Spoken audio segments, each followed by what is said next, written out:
Another fascinating discovery concerning Paleo-Indians, the ancient American Indians.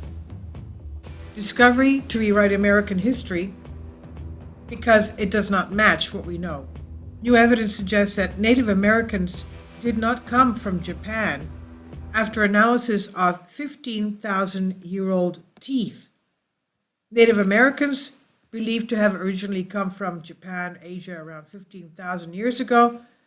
That theory, based mainly on archaeological evidence found at Native American sites, they include stone tools and other artifacts used by the first peoples, and they show similarities to those of the Jomon people. They were a group of people who first lived in Japan from around 14,000 BC to 300 BC.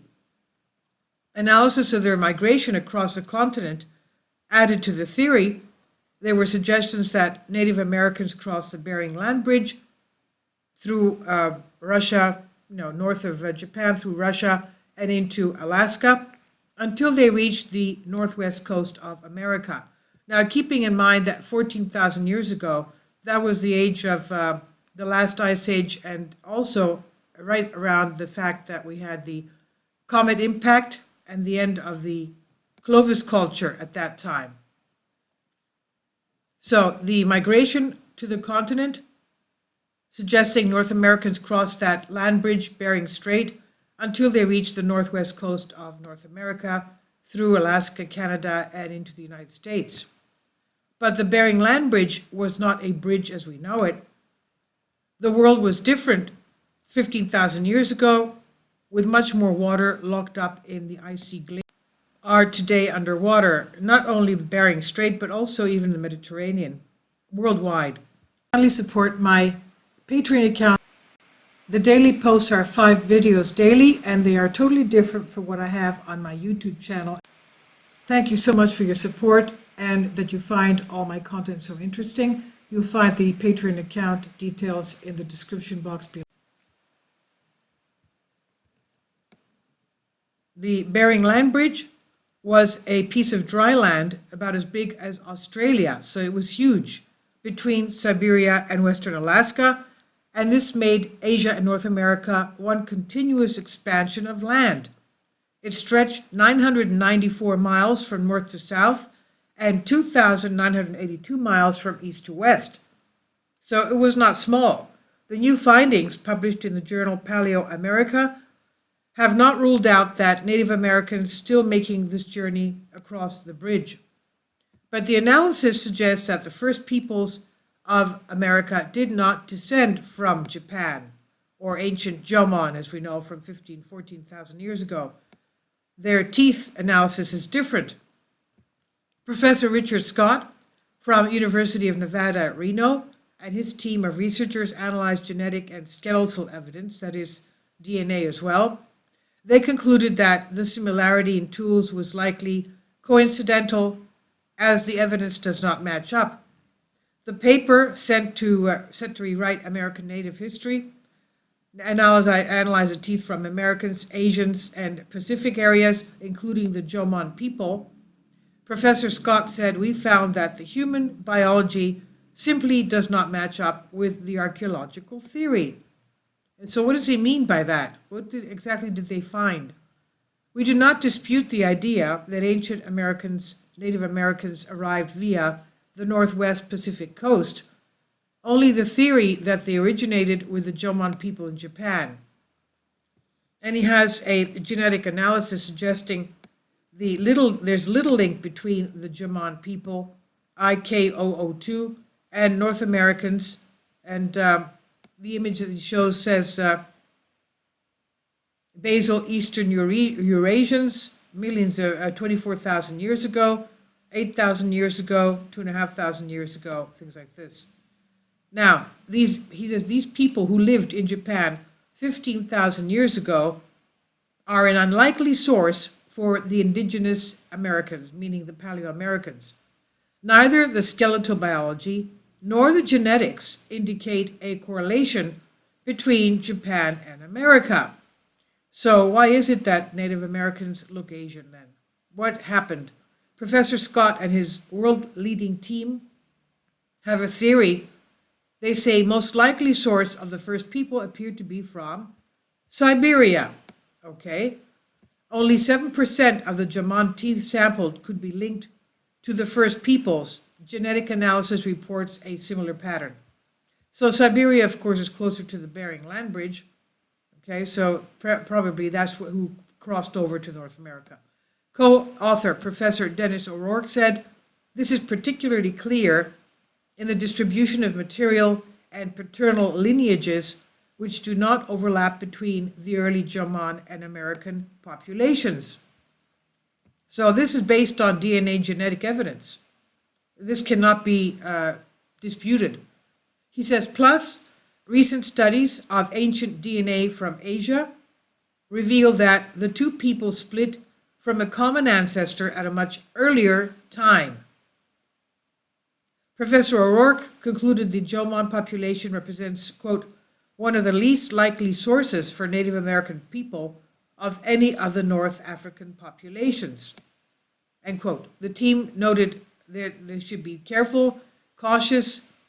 Caution should be applied as the only available teeth and DNA samples for the Jomon people are less than 10,000 years old, which does not precede the arrival of the first people in America.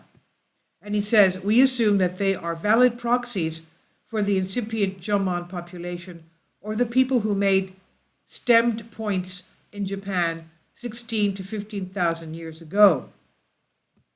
Now, footprints recently discovered in an ancient lake bed further add to the view that the Native Americans did not originate from Japan. They date back to about 23,000 to 21,000 years ago. Then the footprints were discovered in what is now White Sands National Park in New Mexico. So where did these people come from? Dr. Sally Reynolds, co-author the team that confirmed that footprints were made by humans, and she says that her findings confirm that earlier migrations would have crossed the Bering Land Bridge. And the discovery shows that when humans first arrived on the continent, Dr. Reynolds said this means that humans migrated into America much earlier, but still via that same route. And it's yet to be confirmed whether the footprints are definitely linked to Native Americans. It should be noted. So this is the map of Beringia. You can see that the whole landmass of Siberia and Alaska, Yukon territories was lush and green. This was, of course, an area of where the mammoths used to roam, and a lot of them have been recently found frozen in the permafrost. So this was an extensive landmass, as we can see. Scientists call it Beringia. This is by Bond Paleo Drainage Map of Beringia, Yukon Geological Survey. And what the landmass looked like about 18,000 years ago. So humans crossed the Bering Land Bridge to people the Americas, and this is what it looked like. And you can see that, of course, it's very close to the Siberia and Alaska, basically the same land bridge, and down below towards the 7 o'clock position, what we have today is a Kamchatka Peninsula, over 150 volcanoes there, and down towards the right, we have the Aleutian Islands, Bering Strait, but that's a huge landmass. So during the last ice age, people journeyed across this land bridge connecting Asia to North America. The land, of course, is now submerged underwater, but a newly created digital map reveals how the landscape appeared about 18,000 years ago, showing Beringia, the huge region sprawling, including parts of Russia known as Western Beringia, Alaska, called Eastern Beringia, and the ancient land bridge that connected the two was not at all narrow, was huge, the size of Australia. And the time was nigh for Beringia map, said Jeffrey Bond.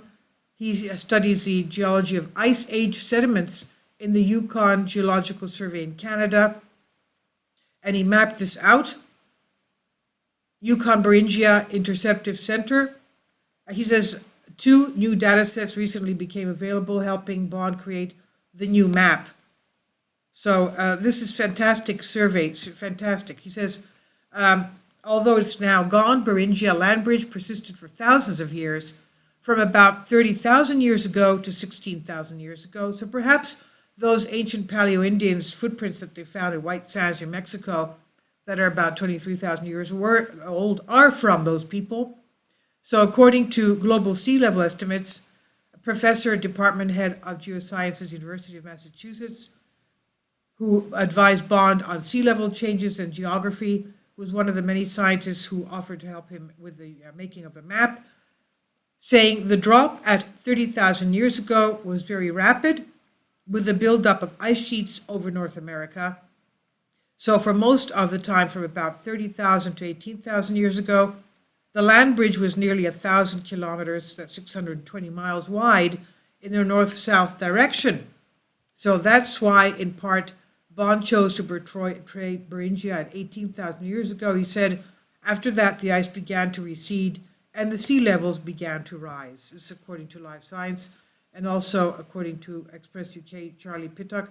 Please leave your comments about this. I think it's fascinating every time we have something new concerning American archaeology and anthropology, because there's not enough work done on that. A lot of American universities go to foreign countries to do their anthropology and archaeological digs, and they're very successful in finding things. So this is amazing what they found here. Please leave your comments. Thank you for your support.